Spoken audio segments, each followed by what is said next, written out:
have a terrific special guest for you today. Alisa Kesten, the new Executive Director of the Volunteer Center of United Way. The Volunteer Center is a fabulous organization. It's an organization we talked to you about a year ago when we had two fabulous guests, Ari and Shannon, who were here to talk about it. But now we have the new Executive Director. I'd like to introduce you to Alisa. She's right here with me. Thank you so much for coming. Thanks for having me. Very excited to be here. We're going to dig into this, folks, because this is something you need to know about. There are over 15,000 people that volunteered, I should say, in the last year for the Volunteer Center and connected to 500 different organizations. It's an opportunity for you to connect. Now, 15,000 people look at Westchester, and granted this is Westchester and Putnam, but that's 2% of the population. Therefore, 98% of you either don't know about the Volunteer Center or aren't paying attention. So we're going to change that today. Think about it. If you want to connect, if you want to volunteer, if you're out of work, if you're seeking work, here's an opportunity to meet people. And all you have to do is either make a phone call or look at the website. And we're going to post the website routinely throughout this broadcast. www.volunteer-center.org. It's going to be posted on the bottom of the screen.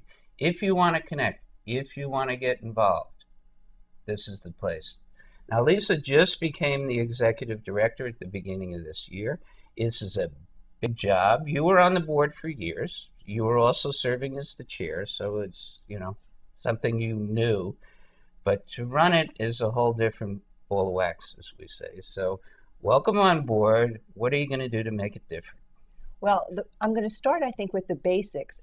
It's interesting, when I look back at the history, the very first person who was the executive director was a woman by the name of Mrs. Glenn Hudson. And she saw a need that exists today. And that's, how do you connect people who are very interested to the organizations that need them the most?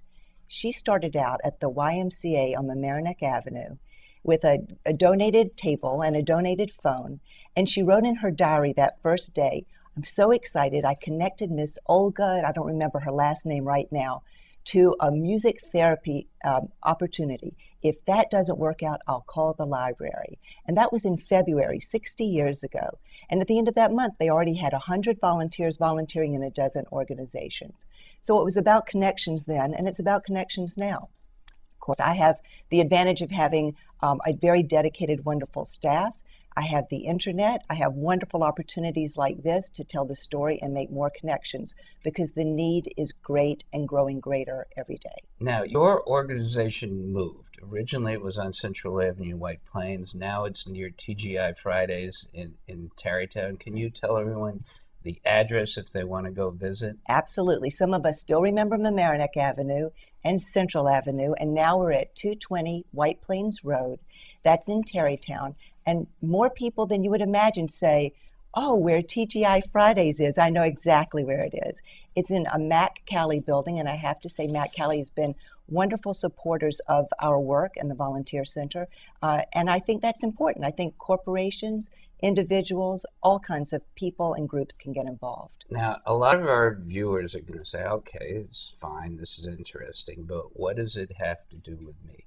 If they call, if they visit, can they get a job? Now remember, this isn't necessarily a job that pays. It might lead to something that pays down the road, but it's not a job that pays. What happens when they make contact? How do they make contact? Well, there are two ways, and you're right. Last year we connected 15,000 individuals to opportunities. A lot of those were done on our website. We have a wonderful database that anybody of any age can go to and plug in exactly what you're looking for. It can be based on geography. It can be based on the kinds of passionate opportunities you'd like to get involved with working with youth, working with animals, environment, hospitals. It can be in a particular geographic range. Everything can be done online, and you can make a connection right there. The beauty is that we're in constant touch with all these hundreds of organizations to make sure that the opportunities posted are current. If you haven't found your right opportunity online, you can always call us.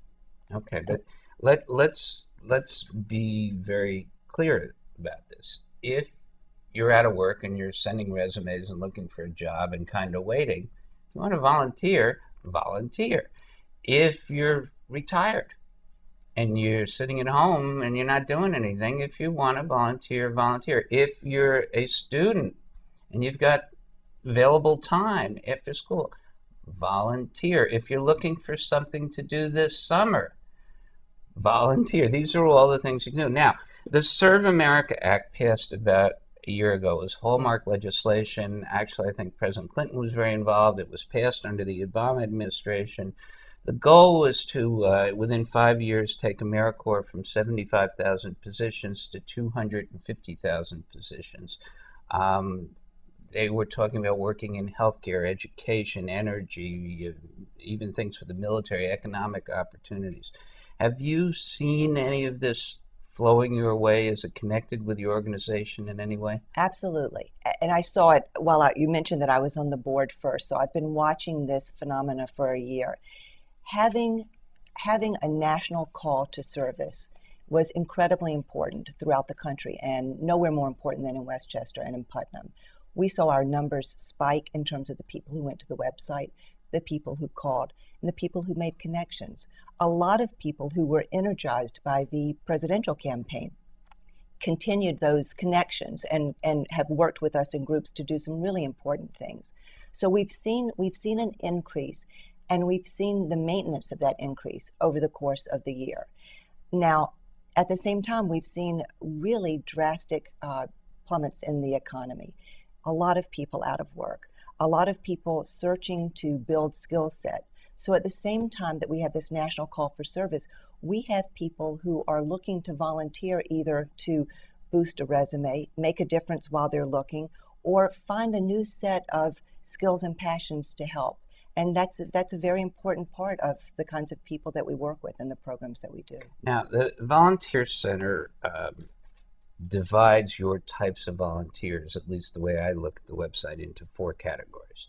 Either experienced volunteers age 55 plus in a group called RSVP, or youth, or professionals, or dealing with people who deal with specialized populations. So what I'd like to do is run through each one of those 4 categories, starting with experienced adults 55 plus and the RSVP of Westchester. So if you could go there. RSVP is a phenomenal program. It's a nationwide program, and we're very proud that its home here is at the Volunteer Center.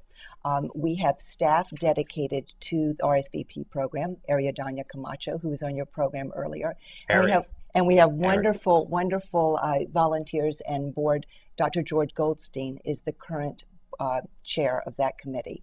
And what RSVP does is take people who have maybe a little more time and definitely a deep interest in giving back to community and put them in places where they have the most impact. Anyone who is 55 and plus can be an RSVP member. And then there are certain places where they can volunteer where we know that their impact is even greater based on the kind of organization that it is. Okay, now RSVP stands for Retired Senior Volunteer Program. Give us an example of if I'm over 55, I could be RSVP, and I called you up and I said, I want to do something. Where would you send me? Well, first we'd find out what your interests are, just like any other volunteer. But then we would probably try to focus you on an organization that probably has a great impact. One of the combinations, and I know we're going to talk about it later, is the Experienced Volunteer Program.